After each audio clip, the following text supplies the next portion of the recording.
before we get into this video, I do suggest to go down to my Twitter and I have a post right at the top, a pinned tweet pretty much, and it's pretty much just saying, suggest any anime to me. There's only a few like little conditions to it. 20 episodes or under, pretty much a score limit just to make sure you're not suggesting crap to me. Unspoken one, just no hentai, and last one is just one per person. So you're a person, you're watching. If you have Twitter, go and tweet a suggestion at me and I'll get to watching it. It'll probably be for some video of the sort. If you do not have Twitter, I just say you don't and comment down in the comment section. I know Twitter's kind of toxic and not really for most people, so I understand. But with that being said, let's get right into the video. Hello guys, and welcome back to another video. Today I want to do something that's similar to a top 10. I'm not ranking them in any particular order this time, because I don't feel like it. This is something similar to my hot takes video. You can go check it out. Pretty much I just had, a few shows to talk about. In that case it was hot takes, but this time it shows with one particularly amazing episode. And I'll generally just be talking about that episode itself. That's all there is really to this one.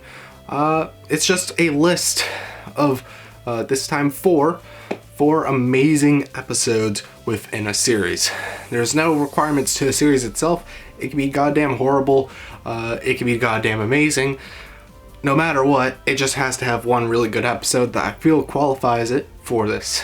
And in this one, it's mostly a bunch of good shows that I want to talk about, just fair warning. But yes, I'm going to be telling you to watch all of them. I'm going to try and dodge spoilers a teensy. It's very hard when I'm just regarding a single episode. But of course, they're not going to be regarding the very ends of series. It's going to be stuff that falls particularly in an episode. But if you are interested in watching the show and you just are not particularly a fan of spoilers in any sense, none of these will completely destroy the entire immersion of a show, I would say. But still, if you feel like avoiding them, go do so at your leisure. I do not mind.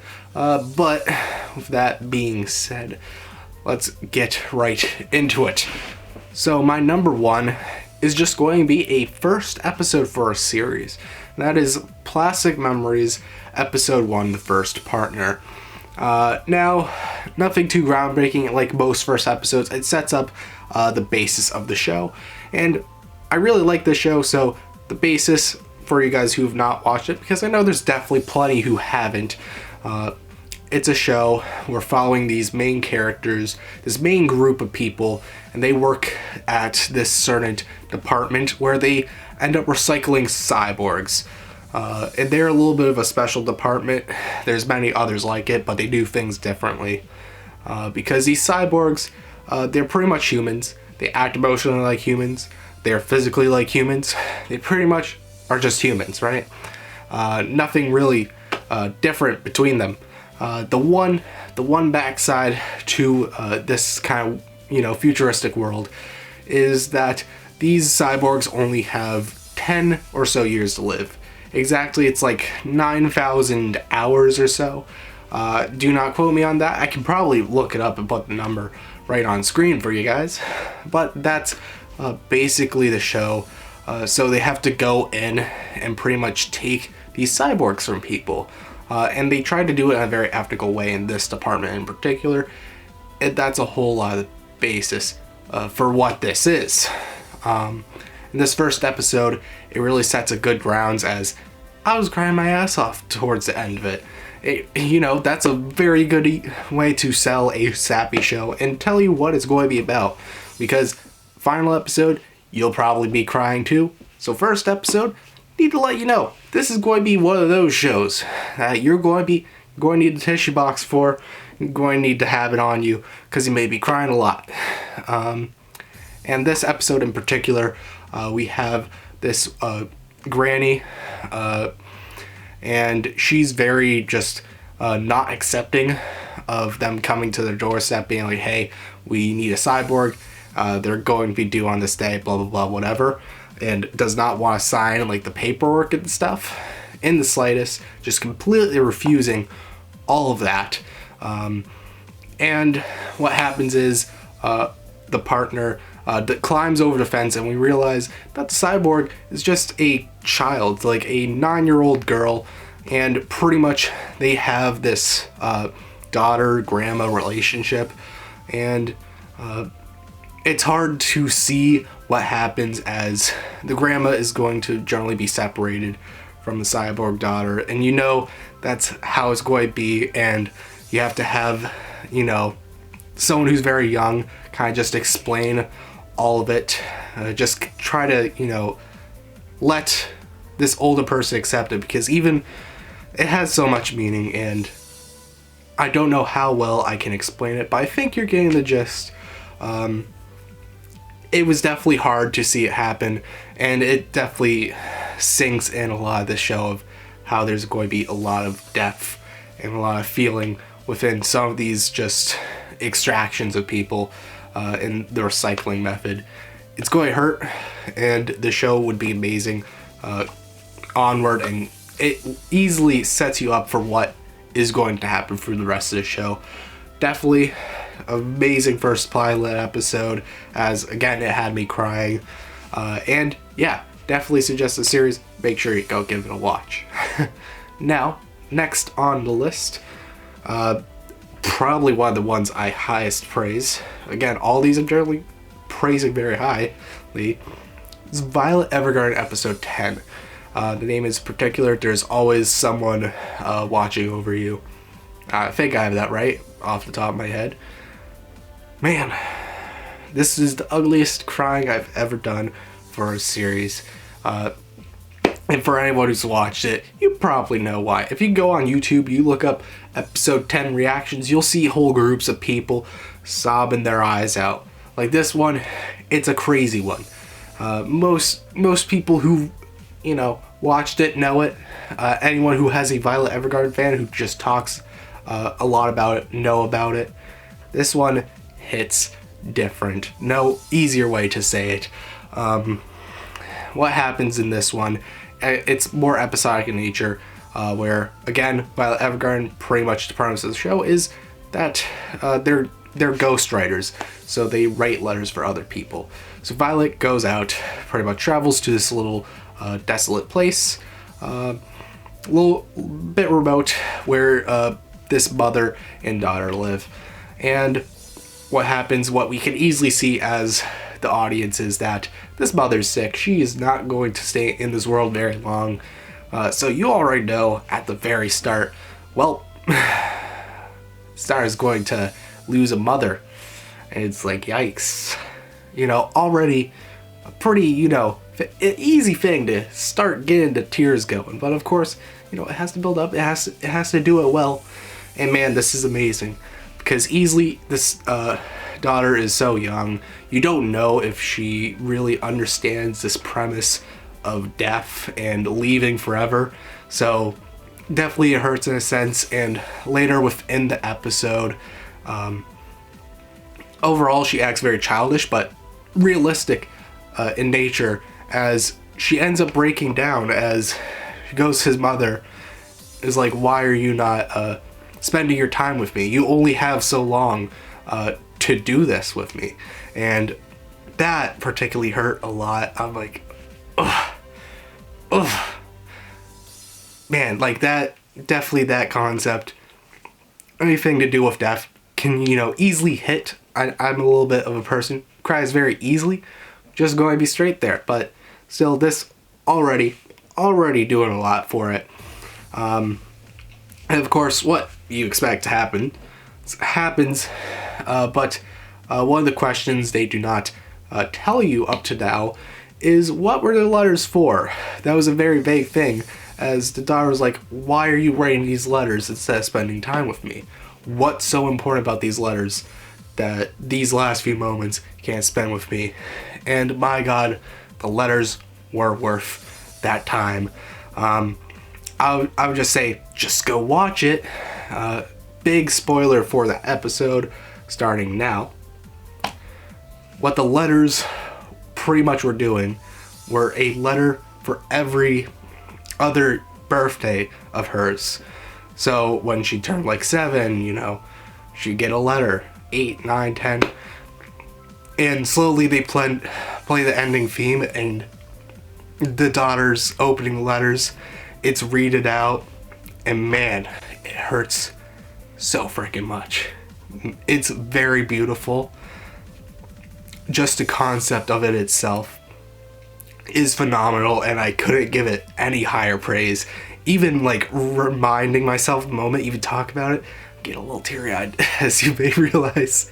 Dangerous video for me, but this episode, so impactful.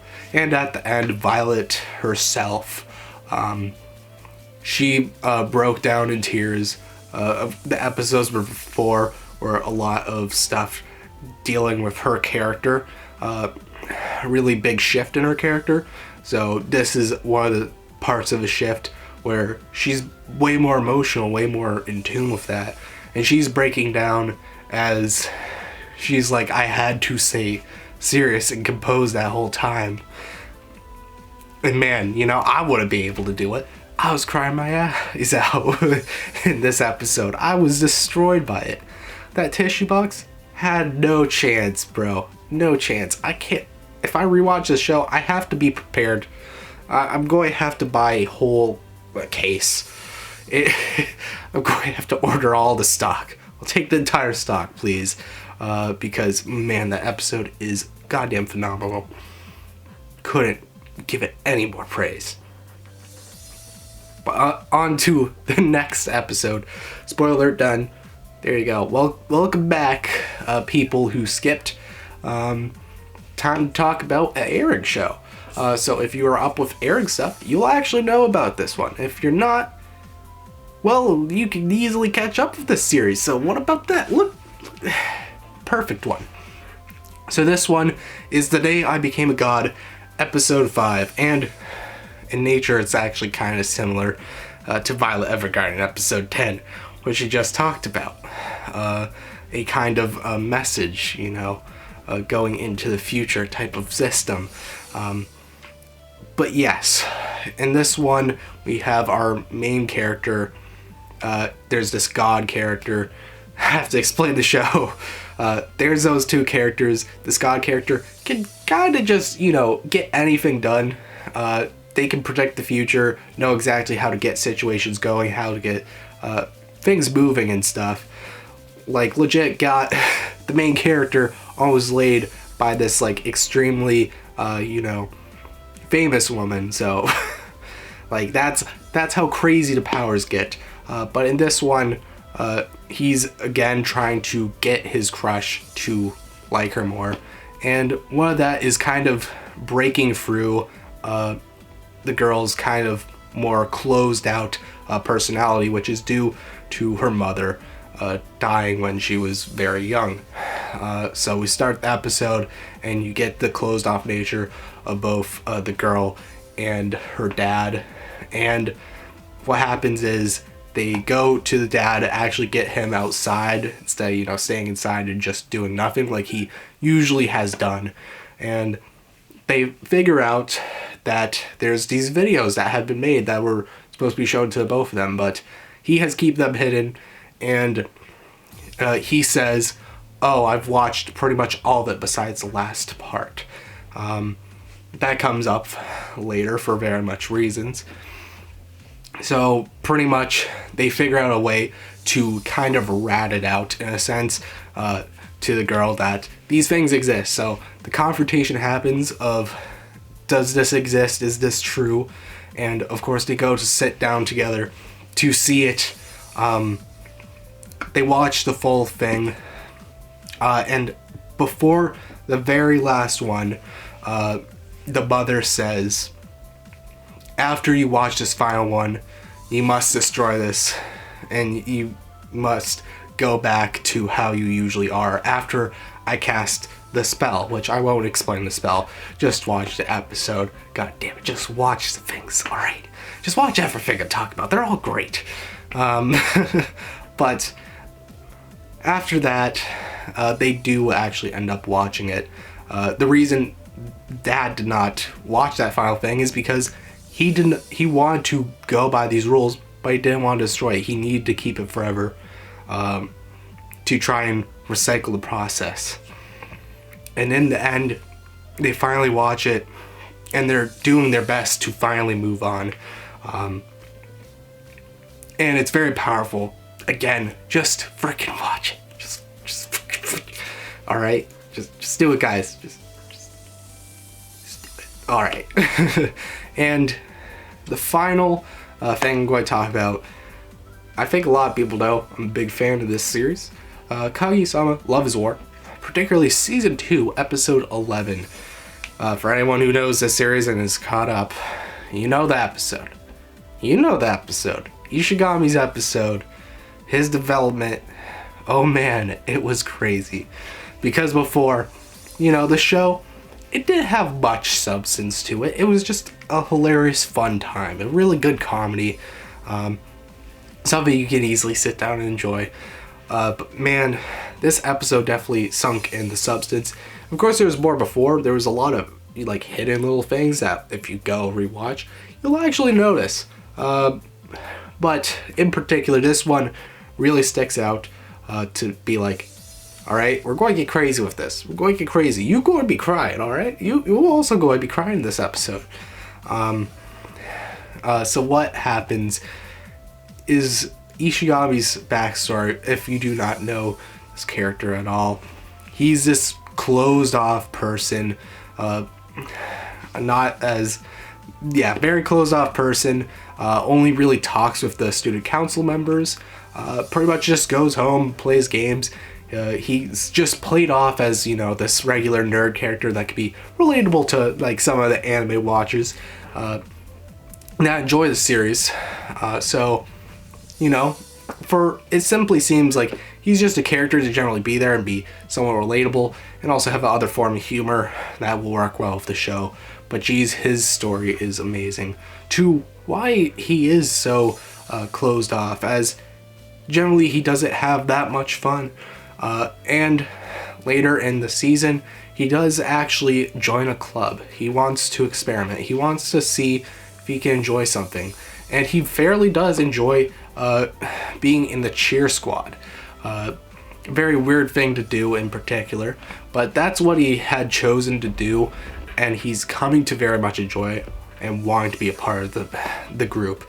But he doesn't know if he really can, as he has to confront his demons.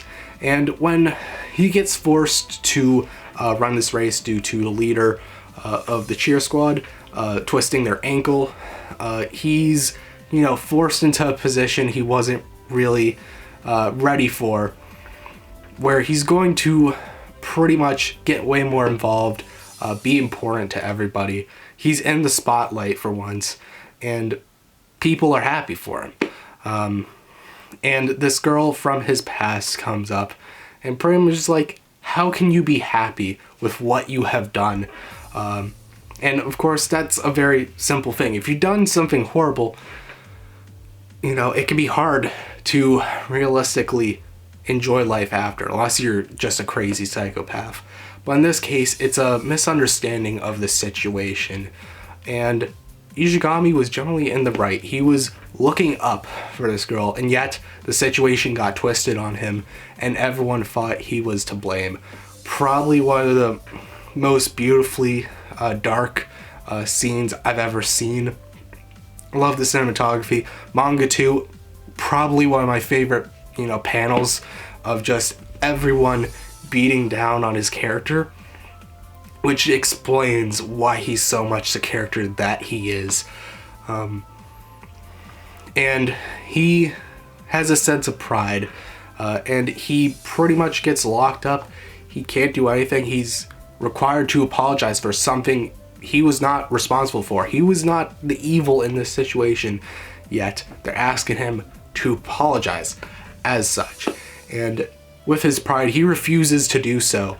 And luckily, Miyuki, the main character, which also gets great development by doing what happens in this episode, pretty much is able to look away from all these biases that happens and is able to understand the situation better, and gives Ishigami some final advice on how to apologize by probably the most comedic yet powerful quote ever: "Go to hell, dumbass." So when this girl is now beating up on him from the sideline and he's sitting there going to race, he then throws it at her: "Go to hell, dumbass," and then continues with his life and realizes he can finally act. He knows he was in the right in that situation. He was doing things for good. So he finally is able to put his situation to a close. He finally understands he can enjoy life. He doesn't have to hide away and just hate everything about his existence. He can finally enjoy himself. And it was probably one of the most powerful moments. And I love everything about it. Ishigami's character gets even more in the manga. And it's great. He's one of my favorite characters. And definitely this episode helps it sink in so much. Definitely a great show. This episode in particular shows how much the show will go into so much substance and not be this kind of just really funny comedy series and funny romance. It really shows that they will go into depth, and this episode was spectacular.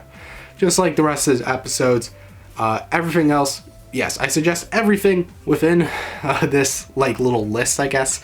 But thank you guys so much for watching. Hope you liked, hope you enjoyed, and I'll see you guys in the next video. Goodbye.